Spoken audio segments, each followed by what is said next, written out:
नमस्कार, good morning friends. आज हम करेंगे चैप्टर 6 सेकेंडरी एक्टिविटी के शॉर्ट एमसीक्यू क्वेश्चन है। इसमें जो सबसे पहला जो हमारा क्वेश्चन है, what are the secondary activity, यानी द्वितीय क्रियाएं क्या है। What are the secondary activity यानी द्वितीय क्रियाएं क्या है। तो इसको हम क्या लिखेंगे, यानी जब प्राइमरी प्रोडक्ट को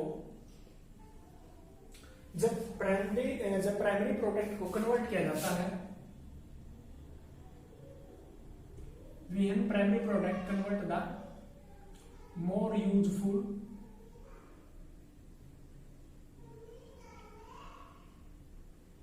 material. We have the primary product convert the more useful material, यानी जब उसको जो प्राइमरी प्रोडक्ट है उसको मोर यूजफुल मटेरियल या मोर यूजफुल प्रोडक्ट में बदल दिया जाता है, तो क्या हो जाता है, हमारा सेकेंडरी एक्टिविटी हो जाती है।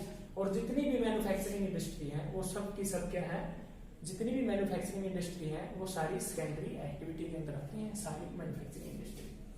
What are the importance of secondary activity, यानी जो सेकेंडरी एक्टिविटी है इसकी इंपॉर्टेंस क्या है। इसकी इंपॉर्टेंस यही है कि यानी जब रॉ मटेरियल को, जब कोई भी नेचुरल रॉ मटेरियल है, यानी कोई भी नेचुरल रॉ मटेरियल है, कोई भी नेचुरल रॉ मटेरियल को हम क्या कर देते हैं,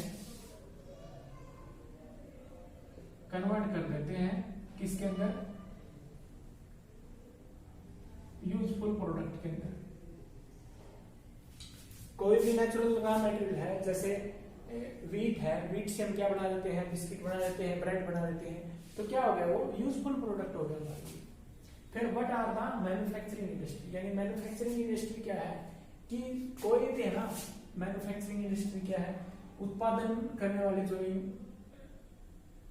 इंडस्ट्रियां हैं वो क्या है कि जब रॉ मटेरियल से, यानी रॉ मटेरियल से हायर,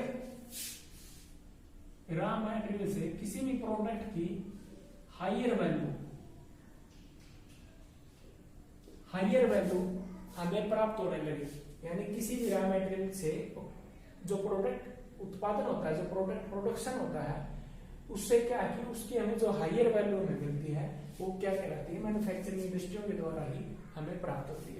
इसके पश्चात है name the two sub section of cotton textile industry, यानी जो कॉटन टेक्सटाइल सूती वस्त्र उद्योग है उसके दो सब सेक्शन क्या है।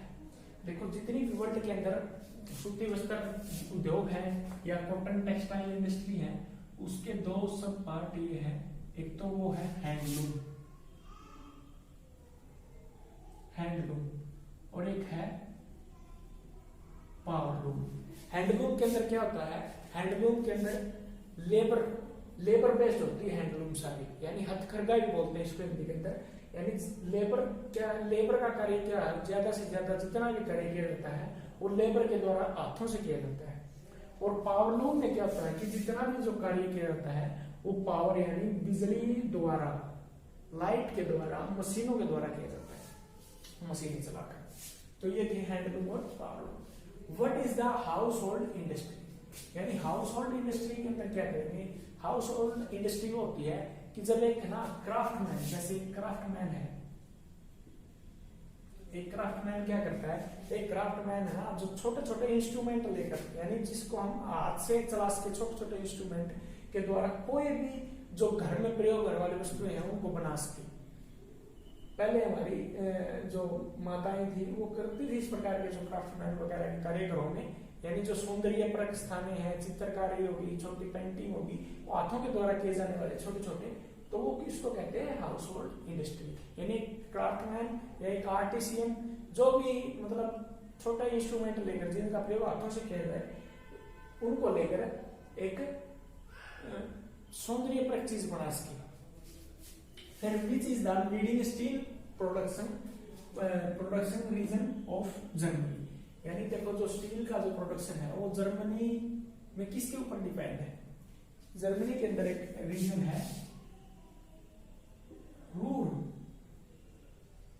कोल रीजन बोलते हैं इसको। 80% इंडस्ट्री इसी के ऊपर बेस्ड है जर्मनी की। यानी जर्मनी की 80% जो इंडस्ट्रियां हैं वो रूर कोल रीजन के ऊपर डिपेंड है। फिर give the example basic industry and consumer industry. Basic industry के अंदर हम लिख सकते हैं जो आधार है, जो कई इंडस्ट्रियों का आधार होती है, यानी जिस इंडस्ट्री जो इंडस्ट्री कई इंडस्ट्रियों का आधार है वो है हैवी इंडस्ट्री आएंगी, इसके अंदर iron and steel industry,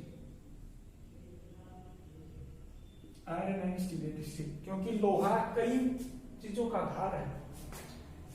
consumer के अंदर क्या लिखेंगे हम, जैसे ब्रेड, बिस्किट, जो उपभोक्ता के काम आए, सोप, साबुन वगैरह, ये इस तरह की जो इंडस्ट्रियां हैं वो क्या करने कंज्यूमर इंडस्ट्री। फिर give the example ferrous industry and non ferrous. देखो फेरस जिसके अंदर लोहा, तो इसके अंदर क्या आएगा, आयरन एंड स्टील इंडस्ट्री। और नॉन फेरस के अंदर आप लिख सकते हैं कुछ भी जिसके अंदर लोहा नहीं प्रयोग होता है, एल्यूमिनियम इंडस्ट्री वगैरह वगैरह, copper. What is mean by smoke stack industry. भाई स्मोक स्टैक एक टर्म है, स्मोक स्टैक इंडस्ट्री ये क्या है, what is mean by smoke stack industry. Smoke stack industry वो होती है जिसके अंदर कोयले का प्रयोग किया जाता है, यानी जिसके अंदर कोल इज यूज्ड। क्या होता है, कोल इज यूज्ड। काफी मात्रा में कोयला यानी मशीनों को चलाने के लिए कोयले का प्रयोग होता है।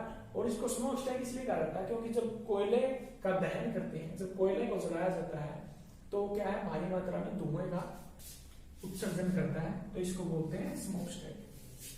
Why is the iron and steel industry considered a basic industry. यानी भाई एक बेसिक इंडस्ट्री क्यों है, तो ये बात हमने ऊपर पहले ही बता चुके हैं कि एक बेसिक आधारभूत, यानी इस all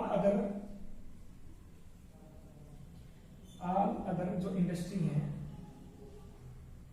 all other industry depend the iron and steel industry. यानी जितनी भी अदर इंडस्ट्रियां हैं वो सारी की सारी डिपेंड करती हैं आयरन एंड स्टील इंडस्ट्री के ऊपर। आगे देखिए प्रश्न क्या है, in which economy are factor of the production on individual. यानी व्यक्तिगत रूप से क्या एक फैक्टर फैक्ट करता है हमारी इकोनॉमी को, वो है capitalist.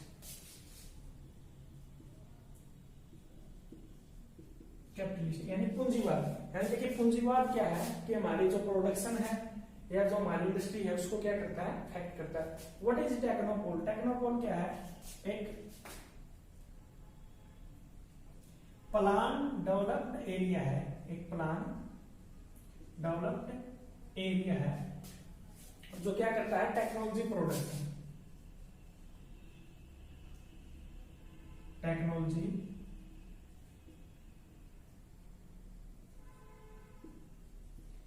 Production for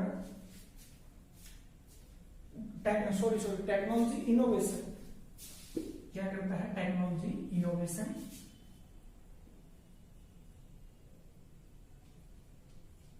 technology innovation for industrial production, industrial production.